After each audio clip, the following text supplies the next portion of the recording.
स्वागत।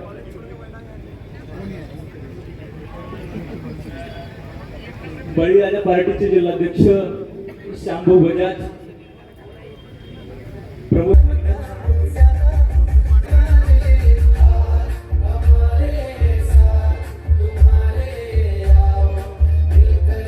और मैं आपको याद दिला दूं कि हम चुनावी मेढक नहीं हैं। हम सिर्फ चुनाव में आपके बीच में नहीं आते हैं। आप में से मौजूद यहाँ बहुत सारे लोग जो मंच पर उपस्थित हैं और दर्शक दीर्घा में बैठे हुए, उनको मालूम है कि मैं इससे पहले यवतमाल में समता पर्व में शामिल होने के लिए आया था, डॉक्टर बाबा साहब भीमराव अम्बेडकर को याद करने के लिए आया था। आज भी इस कार्यक्रम की शुरुआत से पहले हमने लोकनायक क्रांतिवीर छत्रपति शिवाजी महाराज जी की प्रतिमा चित्र पर जो है माल्यार्पण किया, साहू जी महाराज के चित्र पर माल्यार्पण किया, क्रांति ज्योति ज्योतिबा फूले के चित्र पर माल्यार्पण किया और हम सबके प्रिय इस देश को संविधान देने वाले शिक्षित बनो, संगठित हो, संघर्ष करो, डॉक्टर बाबा साहब भीमराव अम्बेडकर के चित्र पर माल्यार्पण किया है। विचारधारा क्या है? ये विचारधारा जो हमको समता मूलक समाज बनाने की ओर प्रेरित करता है, हमको अग्रसर करता है, जो हमको ये सिखाता है हमारे संतों महात्माओं के वचनों से, उनके कथनों से कि समाज में जब भी अन्याय होगा तो हम न्याय की मसाल लेकर के चलेंगे। ये हमको सिखाता है कि परिस्थिति कैसी भी हो, क्योंकि ये इलाका है कपास लगाने वाले और सोयाबीन उगाने वाले किसानों की बंजर जमीन को खोद करके भी जहां पानी नहीं हो वहां भी हम फसल पैदा करते हैं। तो हमको कभी भी उम्मीद नहीं छोड़ना है, उस उम्मीद के साथ जिंदगी जीने की।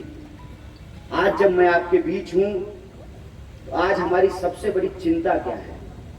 चिंता ये है कि जो यवतमाल खेती किसानी के लिए मशहूर है, जो यवतमाल का इलाका खदानों खानों के लिए मशहूर है, यह बड़े दुर्भाग्य की बात है कि जब से भाजपा का फूल यहाँ पे खिला है तब से उन्होंने इस इलाके को ब्लडी फूल बनाने का काम किया है।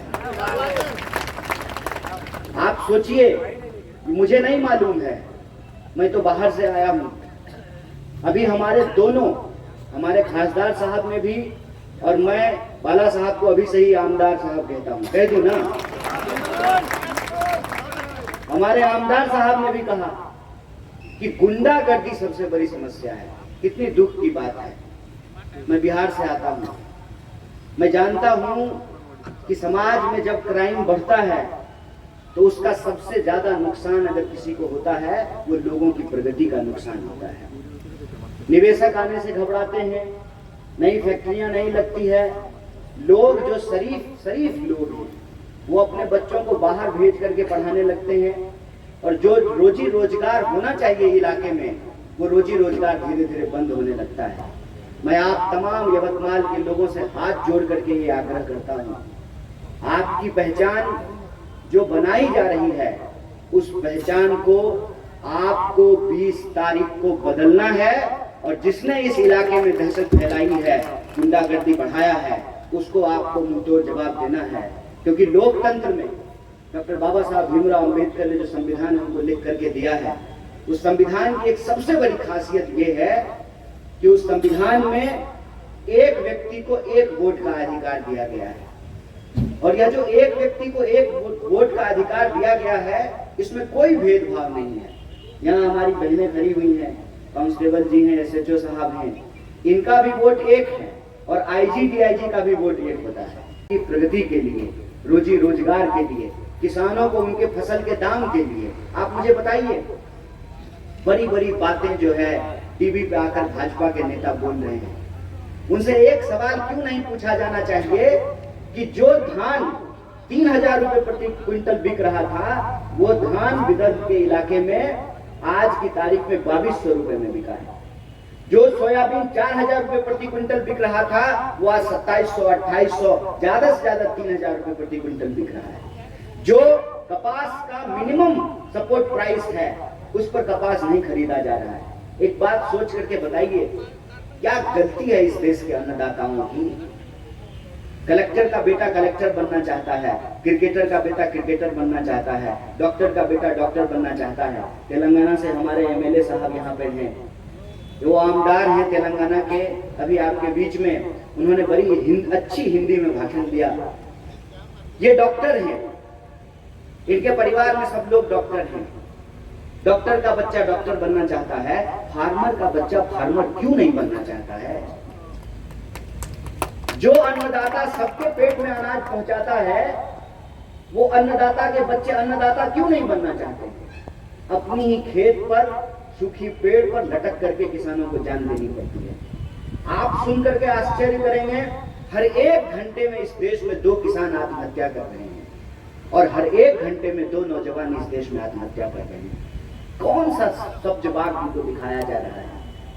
जुमलों का ऐसा गुब्बारा खड़ा किया गया है जिसमें सच्चाई कहीं छुप गई है। बताइए कौन सा ऐसा काम है जो महायुक्ति की सरकार ने पूरा किया हो? ठगने के अलावा उन्होंने कुछ नहीं किया है। मैं कहता हूं कि महायुक्ति नहीं, महापापी हैं ये लोग और इनको जवाब देने का वक्त आ गया है। 20 तारीख को इनको जवाब देना चाहिए। रोजगार नहीं मिल रहा है और ये आंकड़ा सरकार का है, हम अपने घर में नहीं आंकड़ा बना रहे हैं। कांग्रेस पार्टी का आंकड़ा नहीं है, ये सरकार का आंकड़ा है कि 45 साल में इतनी बेरोजगारी इस देश में आज से पहले कभी नहीं थी। आप महाराष्ट्र को उठा करके देखिए, पूरे देश की इकोनॉमी 3 ट्रिलियन की है, अकेले महाराष्ट्र की इकोनॉमी 1 ट्रिलियन की है और 1 ट्रिलियन की इकोनॉमी होने के बावजूद महाराष्ट्र के नौजवानों को रोजगार नहीं मिल रहा है, उनको नौकरियां नहीं मिल रही है, किसानों को उनके फसल का दाम नहीं मिल रहा है, मजदूर को जो है कीमान वेतन नहीं मिल रहा है। ये आज का मुद्दा है, लेकिन आप देखिए कि आज के मुद्दे को किस तरीके से गायब कर दिया गया है। हर बात को, हर बहस को वो चाहते हैं कि धार्मिक झगड़े में तब्दील कर दिया जाए। एक बात मुझे बताइए, मेरा नाम कन्हैया है, मेरा नाम कन्हैया है और यहाँ बैठे हुए जो तमाम लोग हैं, सब लोग का तो कोई ना कोई धर्म है ना। धर्म की रक्षा करना इंसान का धर्म है, इसमें कोई दिक्कत नहीं है। लेकिन क्या धर्म की रक्षा करने का तात्पर्य यह है कि धर्म के नाम पर कुछ लोग जो है इस देश में धंधा चलाएं? मेरा एक सीधा सवाल है, जो भी लोग आकर के कहते हैं कि आज धर्म बचाना जरूरी है, तो मैं उनसे एक बात पूछना चाहता हूं, हम धर्म बचाएंगे, क्या आप हमारा रोजी रोजगार बचाने की लड़ाई में हमारा साथ देंगे? हम धर्म बचाएंगे, बस हमको एक बात बता दीजिए कि आपका भी बच्चा चल करके हमारे साथ धर्म बचाएगा ना?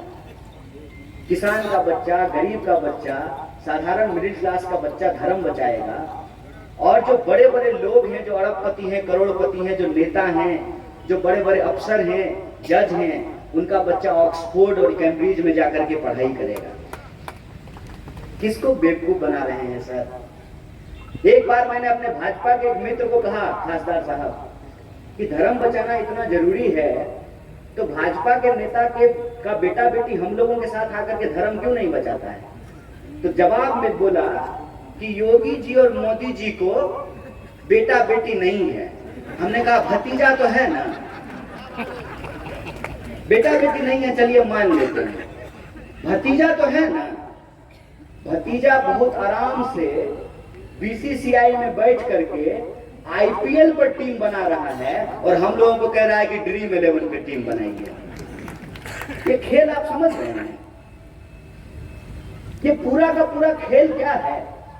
ये पूरा का पूरा खेल महाराष्ट्र के लोग समझ रहे हैं और 20 तारीख को इसका मुकम्मल जवाब देने का जरूरत है।